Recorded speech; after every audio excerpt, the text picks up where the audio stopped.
felt like I saved my own life in a way.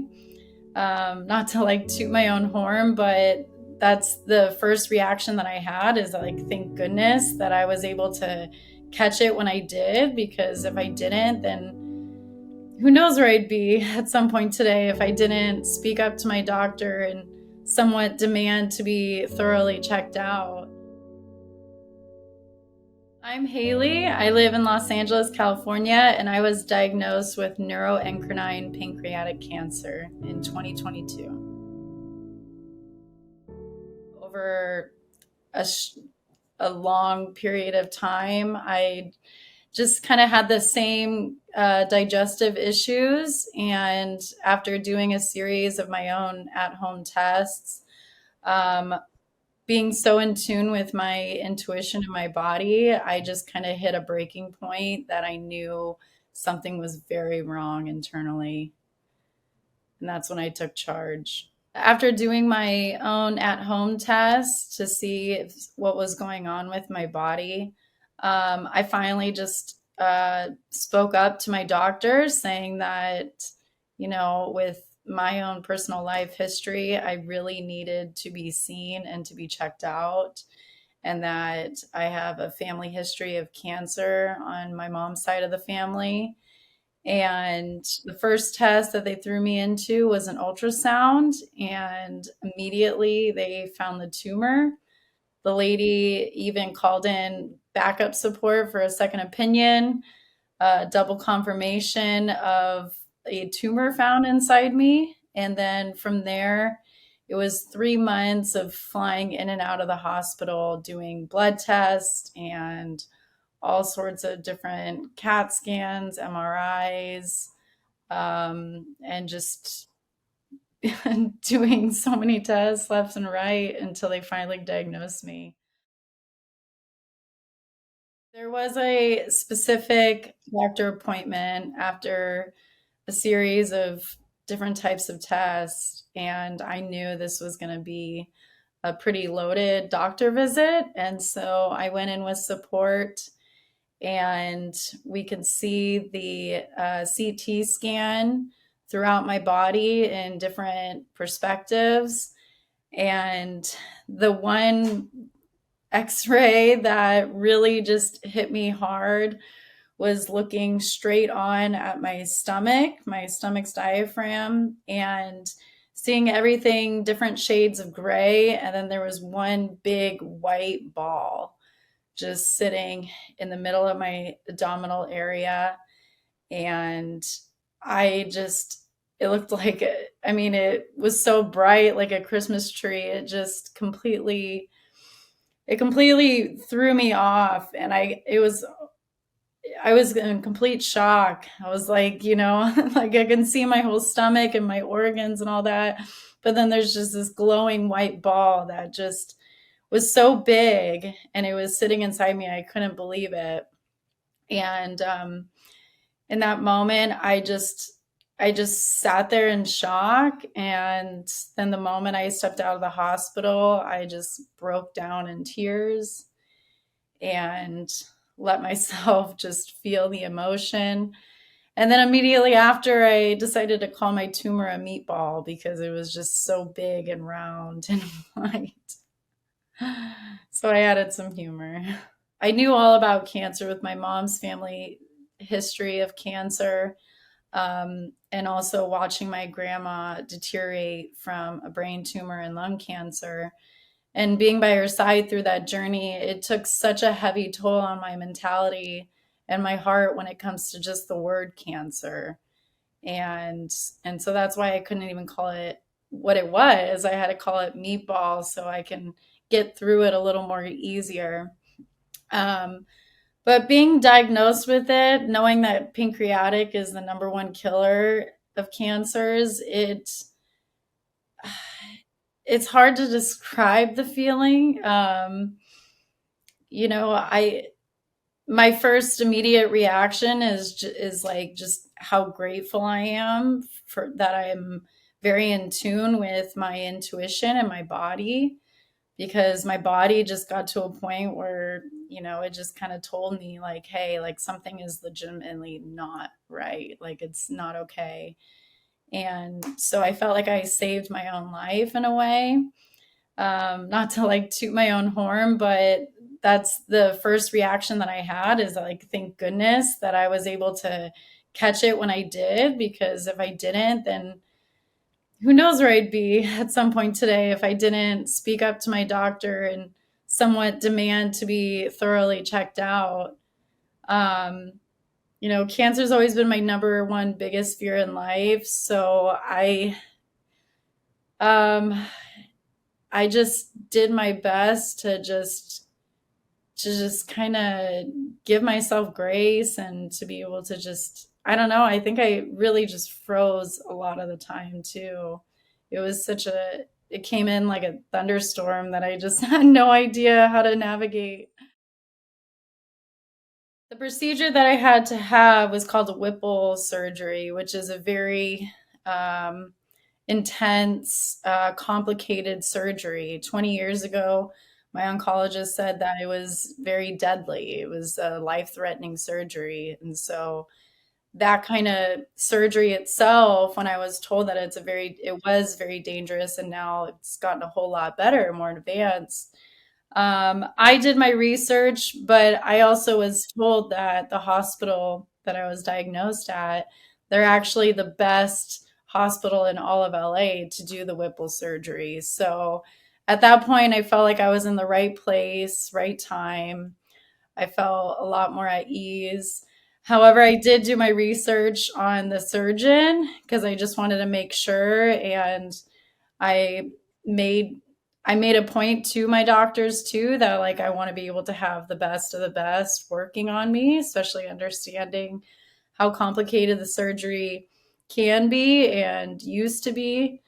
So I felt like I got really lucky. But the surgery itself was a 7-hour long procedure where they had to rewire my digestive system, take out the stomach lining, which connects all the major organs, and create a new stomach lining that connects all those organs and then flows back into the large intestine. And then they took out half my stomach. So my stomach is half the size forever. And my gallbladder is gone as well. And then half my pancreas is gone. The surgery itself, my mom was there by my side, bless her heart. They started off with like, okay, do you want hardcore drugs or do you want to do an epidural? And I just looked at me and my mom looked at each other like, oh my God, an epidural. Like, I'm not pregnant. This is crazy.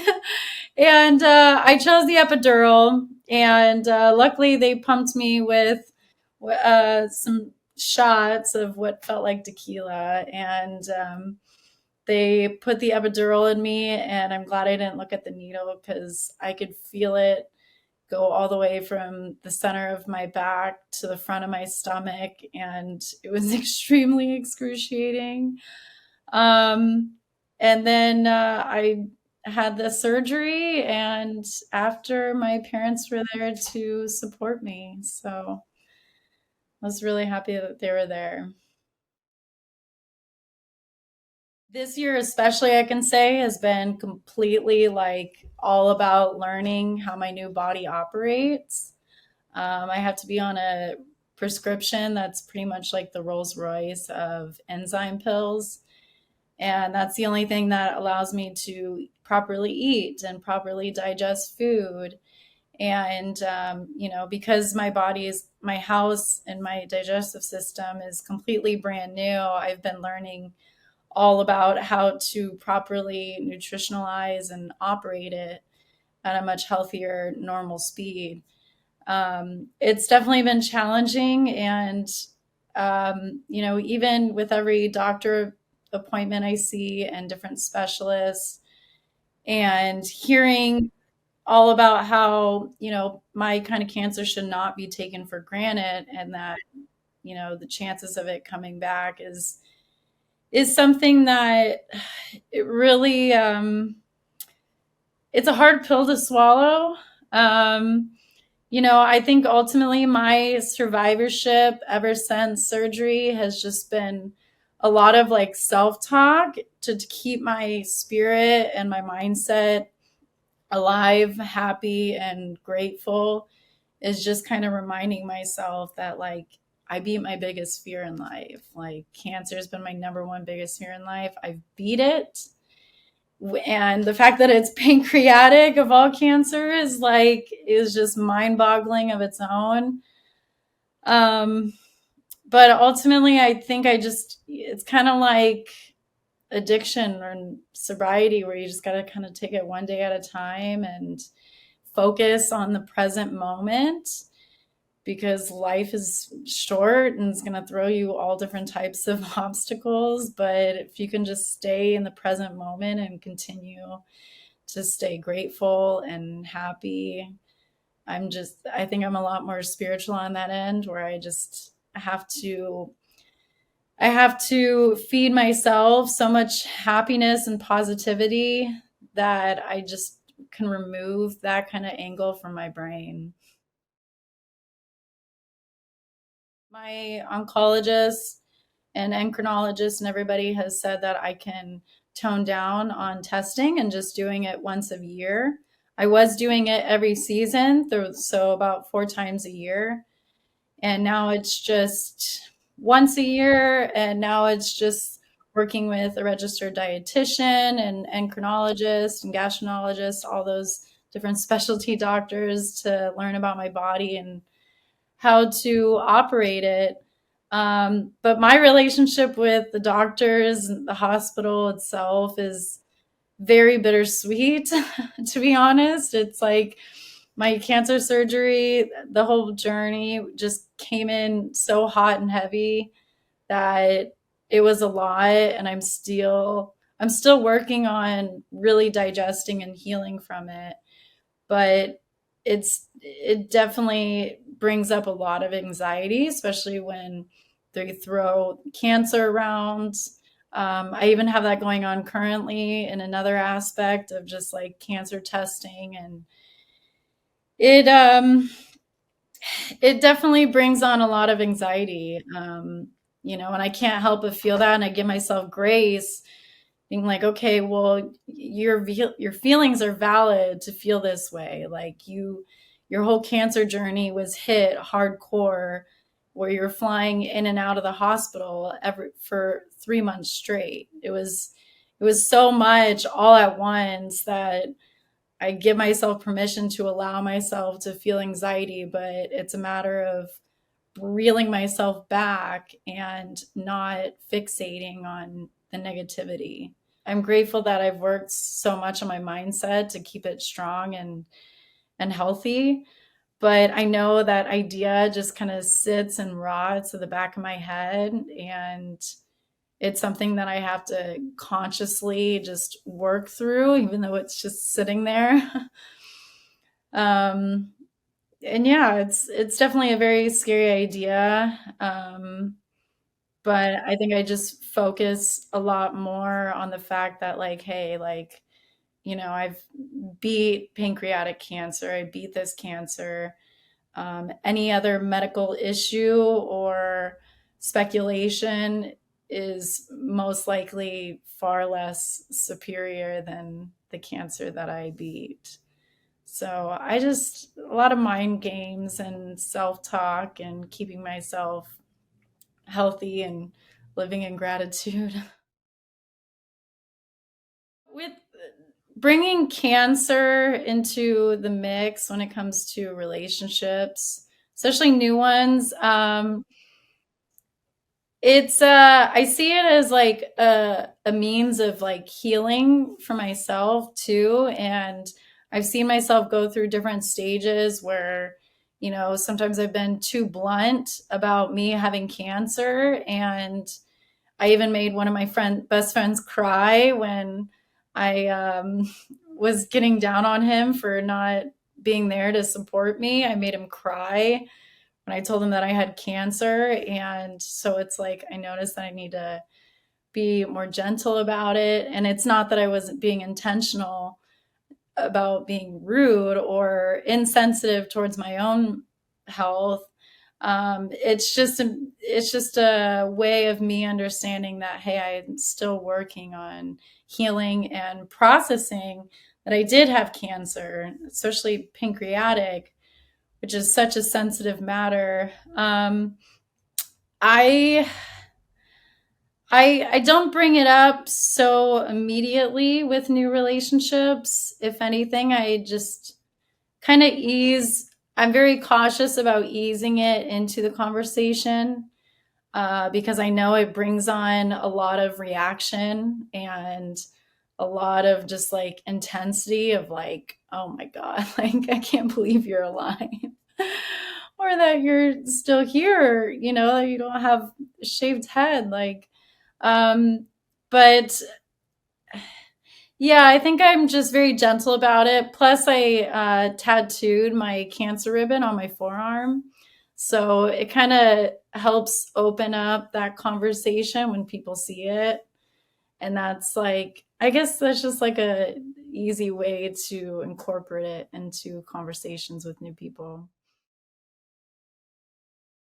At first, I was very shy and about it, and I protected my scar for like the first year following cancer. I really just didn't feel good about it. I felt like it was going to ruin, especially modeling things for me. And and then I finally just took it upon myself at one point where I was updating my portfolio, and I was like, you know what? Like, I need to be empowered by my scar and my body instead of being shy of it.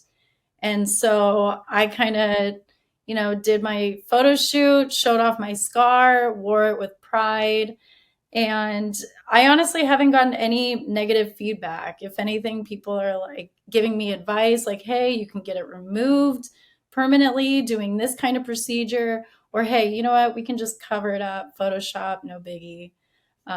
So it's been a relief to know that. Keeping your mindset, your heart, your spirit happy and not dwelling on any negativity, I think is ultimately what the vessel is to keeping your body healthy as well. So if I it's hard to say, and it's not like you can say like take a magic pill and you'll never get cancer, but I think ultimately if you keep your mind, body, spirit all happy and alive and living in gratitude, then I think you're more better off than someone who wants to fixate on negative emotions and feelings.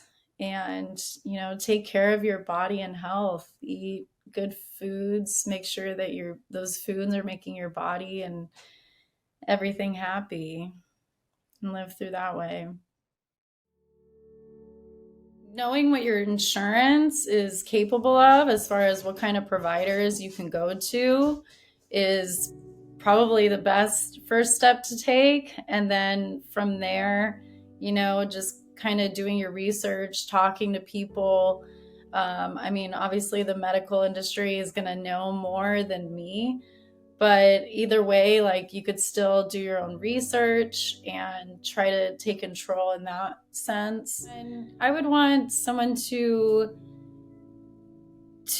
recognize that being proactive with who you are inside and out is the best thing you can do.